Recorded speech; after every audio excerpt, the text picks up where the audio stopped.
In this first episode, I have a new console I just got done building and modifying, the Knockoff Lego NES. This is a functional NES console powered by a Raspberry Pi 4, running Retropie, that's capable of playing all kinds of retro console emulators, such as NES, Super Nintendo, Nintendo 64, and many others. To make this Lego NES, I originally wanted to use the official Lego Nintendo set, but with a price tag of around $230, that was just too much for me to spend right now. But luckily I was able to find a much cheaper alternative, and that's the RetroPower NES RetroBrick kit, which was only $12 on Amazon. And these are designed to house Raspberry Pis, but with mine I made quite a few modifications. For starters, I mounted my Raspberry Pi 4 in a completely different location, in the bottom back corner, and made a cartridge port that's functional with a 3.0 USB port inside. And this works with my custom Lego cartridge that has a 128GB USB 3.0 flash drive mounted inside of it. And this is where I have all my games stored for Nintendo, Super Nintendo, and Nintendo 64. To make this NES Lego cartridge, I ended up needing some additional gray Lego pieces. So I ended up buying just another NES RetroPower kit, which worked out great because I needed a few extra pieces to make the cartridge port work with the Lego cartridge. What's really cool about Legos with projects like this is you can easily modify or rearrange as you're building or even add pieces later on. And this case is big enough to add extra parts such as heat sinks, cables, fans, and my mini cartridge. Okay, let's take a closer look at the case.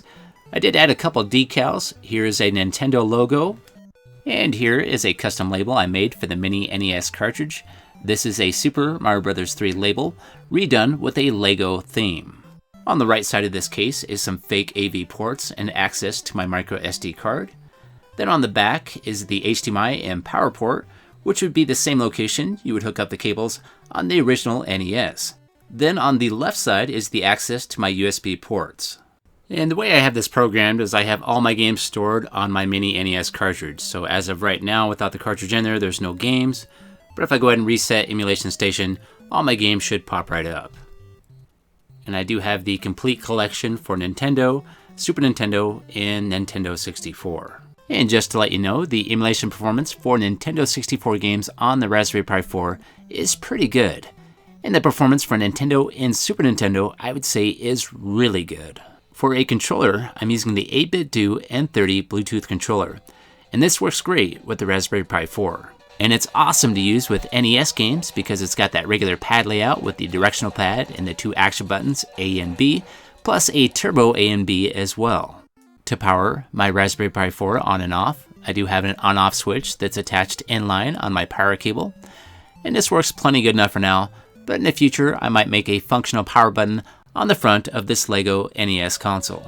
I also added a custom Nintendo splash screen, and I think it works well with this console. For the Emulation Station theme, I'm using the Super Mario Bros. 3 theme, which I think works great because I got my mini NES Super Mario Bros. 3 cartridge to go along with this theme. The NES was definitely one of my favorite consoles growing up, with so many great titles such as DuckTales, Mega Man, Teenage Mutant Ninja Turtles, Mario, and so much more. The Nintendo Entertainment System was the first console I bought on my own. After doing yard work and chores for months, I made enough money to buy the Nintendo Power Set, complete with Mario, Duck Hunt, World Class Track Meet, and the Power Pad, which was kind of a flop, but I did have a lot of fun playing with it, racing Cheetah, thinking I was the fastest kid in the neighborhood.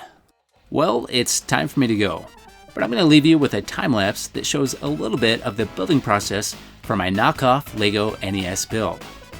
If you like this video, if you could hit that like button, and have yourself a great day, and I'll see you next time.